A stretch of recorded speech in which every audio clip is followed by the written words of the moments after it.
North India முழுக்க next PM Vijay தளபதி அப்படின்னு சொல்லிட்டு ஒரு ரீல்ஸ்க்கே 75,000 இவ்வளோ இன்வெஸ்ட்மெண்ட் போட்டு ரீல்ஸை பரப்பி ஃபேக் நியூஸை பரப்பி ஒரு பிரயோஜனம் கூட இல்லையோ. அங்கே இருக்கக்கூடிய ரியல் ஜென்சி வந்து முதலமைச்சர் விஜய் அவர்களை ஒரு சிஎம்மாக கூட மதிக்கல. இதில் எங்கே ஒரு பிஎம் ஆக்குறது?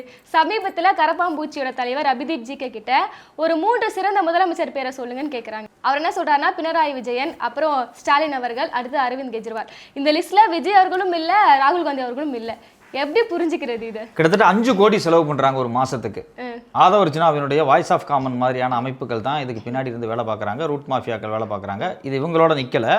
கர்நாடகா, ஆந்திரா, தெலுங்கானா இங்கே இருக்கக்கூடிய ஒரு குறிப்பிட்ட ஒரு சாதி குழுவை சார்ந்த, அது அவங்களுக்கு பின்னாடி குறிப்பிட்ட மதக்குழுவை சார்ந்த ஆட்கள் வந்து இதுக்கு பின்னாடி வந்து ரொம்ப ஸ்ட்ராங்காக வேலை பார்க்குறாங்க. இன்னைக்கு விஜய் சுற்றி இருக்கக்கூடிய இந்த ரெட்டி குரூப்ஸ் இருக்குது பார்த்தீங்களா, விஷ்ணு ரெட்டி, சுஜித் ரெட்டி, அது இல்லாமல் ஜான் ஆரோக்கியசாமி, இவர் ஜெகதீஷ் பழனிசாமி, இவங்க எல்லாருமே வந்து பார்த்தீங்க அப்படின்னா ஒரு குறிப்பிட்ட கம்யூனிட்டி அட்டாச்சாக இருக்காங்க.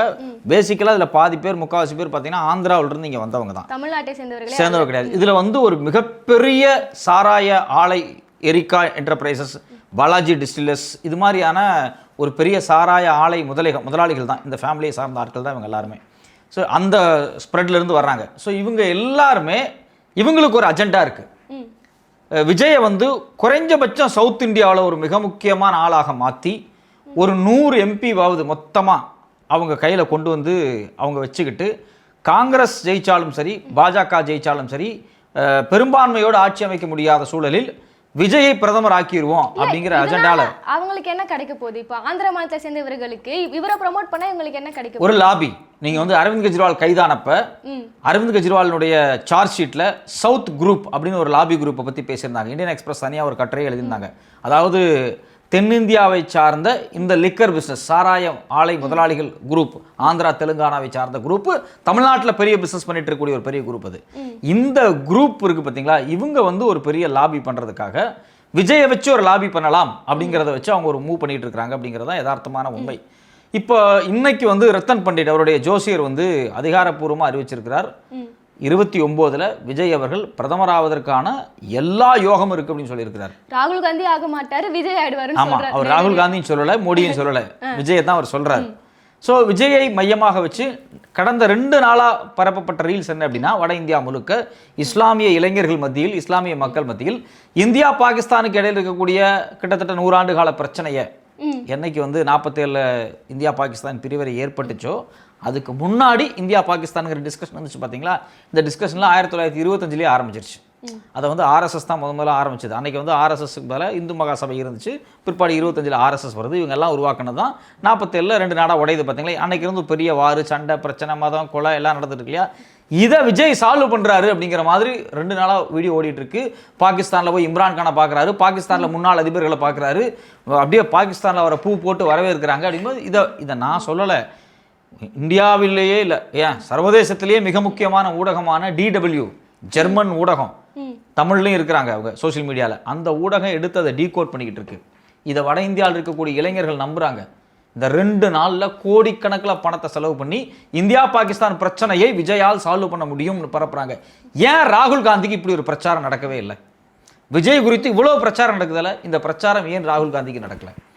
அடிப்படையில் ரொம்ப முக்கியமான விஷயம் என்ன அப்படின்னா, விஜய், இதில் 2 பர்செப்ஷன் இருக்குது. நான் ஒரு பர்செப்ஷன் என்ன பார்க்குறேன் அப்படின்னா, விஜய் அவர்களை சவுத் இந்தியாவில் இருக்கக்கூடிய இந்த சாராய முதலாளிகள் மட்டும் இவங்களுக்கு பாஜகவோடு நேரடியான ஒரு தொடர்பு இருக்குது. அரவிந்த் கெஜ்ரிவால் கைதானார் பார்த்தீங்களா டெல்லியில், அவரை கைது பண்ணதுக்கு ஒப்புதல் வாக்குமூலம் கொடுத்த, அப்ரூவராய் வாக்குமூலம் கொடுத்த சரத் ரெட்டி, ராகவ் ரெட்டி, இவங்க எல்லாருமே இந்த டீமை சார்ந்தவங்க தான். அதாவது டெல்லியில் பாஜகவை ஆட்சி அதிகாரத்துக்கு கொண்டு வந்து விட்டு அங்கிருந்த ஆத்மியை அப்புறப்படுத்துவதற்கு உதவியாக இருந்த இந்த ரெட்டி குரூப்ஸ் இருக்காங்க பார்த்தீங்களா, இவங்க பாஜகவோட நெருக்கமான ஒரு குரூப் தான். இந்த குரூப் தான் காங்கிரஸை கை கழுவிட்டு விஜயை வச்சு ஒரு மிகப்பெரிய செல்வாக்கை உருவாக்குறாங்க, பாஜகவின் உதவியால் உருவாக்குறாங்க. அதான் ரொம்ப முக்கியமான விஷயம். கர்நாடகா டைம்ஸ் அப்படின்னு ஒரு பெரிய பேஜ் இருக்கு, கர்நாடகா முழுக்க நியூஸ் பரப்பப்பட்டு இருக்கு. அதில் பார்த்தீங்கன்னா பெரும்பாலும் மோடியை பற்றி தான் நியூஸ் பரப்புவாங்க. அதில் ஏன் விஜயை பற்றி அதிகமான நியூஸ் வருது, புகழ்ந்து வருது, பயங்கரமாக புகழ்ந்து போடுறாங்க.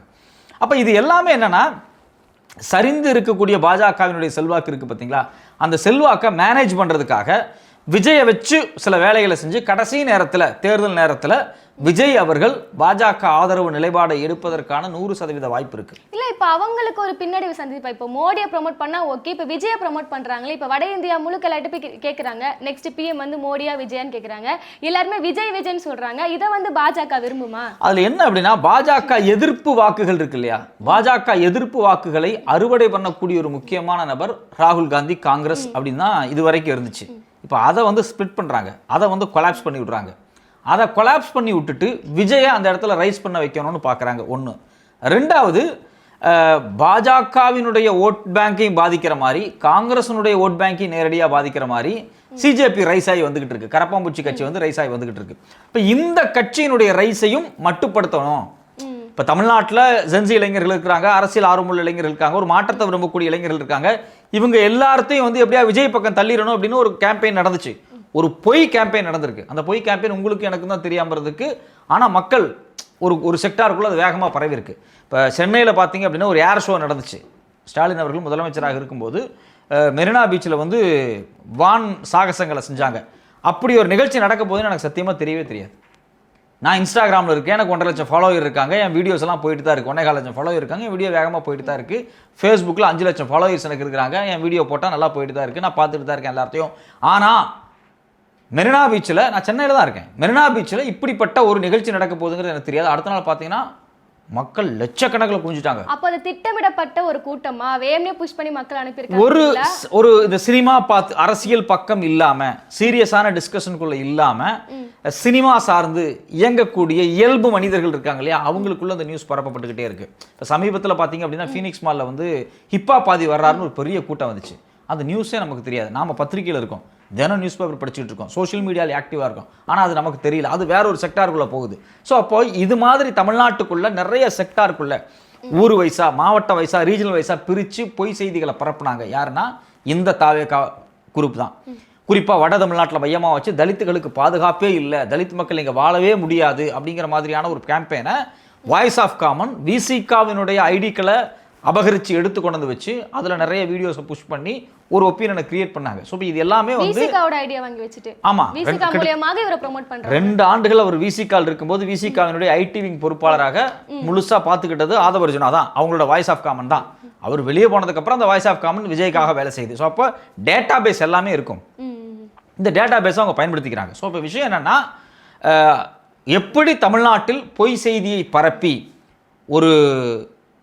ஒரு வெத்து பலூனை காத்தூதி பெருசாக காமிச்சு எப்படி ஆட்சி அதிகாரத்துக்கு கொண்டு வந்தாங்களோ, அதே போல் இந்தியாவிலேயே மிகப்பெரிய ஃபிகர் அப்படின்னு சொல்லி ஒரு பக்கம் வந்து இந்த பலூனை ஊதிக்கிட்டே இருக்காங்க. இந்த பலூனை ஊதுறதுனுடைய முக்கியமான நோக்கம் என்ன அப்படின்னா, முழுக்க முழுக்க ராகுல் காந்திக்கு இருக்கக்கூடிய கொஞ்ச நஞ்ச செல்வாக்கை சரிச்சிடணும். கரப்பான்பூச்சி கட்சி ரைஸ் ஆகுது அப்படின்னா அதனுடைய செல்வாக்கையும் குறைச்சிடணும். இப்போ என்னன்னா, விஜயனால கண்டிப்பாக பிரதமர் ஆக முடியாது. ஏன்னா இந்தியாவில் அவருக்கு எங்கேயுமே கட்சி கிடையாது, தமிழ்நாட்டில் மட்டும்தான் இருக்குது. சவுத் இந்தியாவிலேயே அவர் கட்சி கிடையாது. இப்போ சவுத் இந்தியாவில் எல்லாம் சேர்த்து அவர் எப்படி 100 வாங்குவார்? தமிழ்நாட்டில் இப்போ 39 தொகுதி இருக்குன்னா 39மே அவர் ஜெயிச்சிருவார் அப்படிங்கிறதுக்கெல்லாம் பாசிபிலிட்டிஸ் எல்லாம் இல்லை. அவர் 20 ஜெயிக்கிறான்னு சொல்லி 20 MP வச்சுட்டு அவர் எப்படி வந்து ஆட்சி அதிகாரத்தை போய் அவர் பிடிக்க முடியும்? அது வேற கட்சிகிட்ட லாபி பண்ணி பாஜக வந்து பார்த்துட்டு போயிட்டே இருப்பாங்க. ஸோ அப்போது ஏதோ ஒரு வகையில் விஜயை வச்சு பாஜக எதிர்ப்பு வாக்குகளை சிதறடிக்கக்கூடிய வேலையை பாஜக பின்னாடி இருந்து ரொம்ப தெளிவா செய்யுது. இதை வந்து முறியடிக்கக்கூடிய வகையில 3வது அணி உருவாக போதோ, இப்ப எதிர்க்கட்சியாக ஒரு பெரிய ஒரு அமைப்பாக இப்ப சிஜேபியினர் வளர்ந்து வராங்க.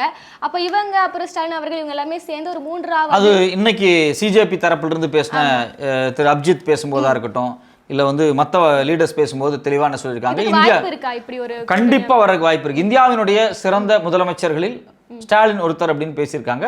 அதுக்கு பிறகு அரவிந்த் கெஜ்ரிவால், அதே போல் நீங்கள் அந்த முதல் கேள்வி கேட்டதில் அது ரொம்ப முக்கியமானது. அதே போல் வந்து பினராயி விஜயன், இவங்க எல்லாருமே ஏதோ ஒரு வகையில் வந்து காங்கிரஸோட நெருக்கம் இல்லாதவர்கள், காங்கிரஸால் துரோகம் இழைக்கப்பட்டவர்கள், காங்கிரஸால் முதுகில் குத்தப்பட்டவர்கள். இதில் மம்தா பானர்ஜியும் உள்ளடக்கும்.